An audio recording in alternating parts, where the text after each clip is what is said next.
రమణ మహర్షిని మీరు మరణిస్తారు మీ శరీరం పడిపోతుందంటే నేనెక్కడికి వెళ్ళిపోతాను, నేను వెళ్ళిపోవడానికి చోటు లేదు, నేను ఎప్పుడు ఉంటాననేవాడు.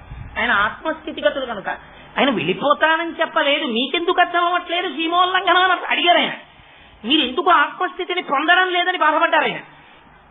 సరే, ఈ స్థితికి ఎదిగి నిలబడితే అసలు మనిషి తనంత తాను కల్పించుకున్న చట్టం తప్ప ఏ కులమో ఏ మతమో ఏదో ఎలా తెలుస్తుంది? మనిషిగా నిలబడిపోయిన నాడు అసలు తెలిసే అవకాశమే లేదు. అందుకే ప్రారంభం నుంచి చివరి వరకు ఆ అవతారం అలాగే వెళ్ళింది. అదే మూసలో చూపించారు ఆయన, అదే స్థితిలో ఆవిష్కరించారు. ఎవరు తన దగ్గరికి వచ్చినా ఒక్కటే మాట, అల్లా మాలిక్. అల్లా మాలిక్ అంటే ఒక శాసకుడు ఉన్నాడు, ఒక యజమాని ఉన్నాడు, ఆయనది ఇదంతా. నువ్వు నమ్ము. అల్లా అని మీకు అండం ఇష్టం లేకపోతే రామ్ మాలిక్ అనండి, తప్పేం లేదు, నామం మార్చుకోండి.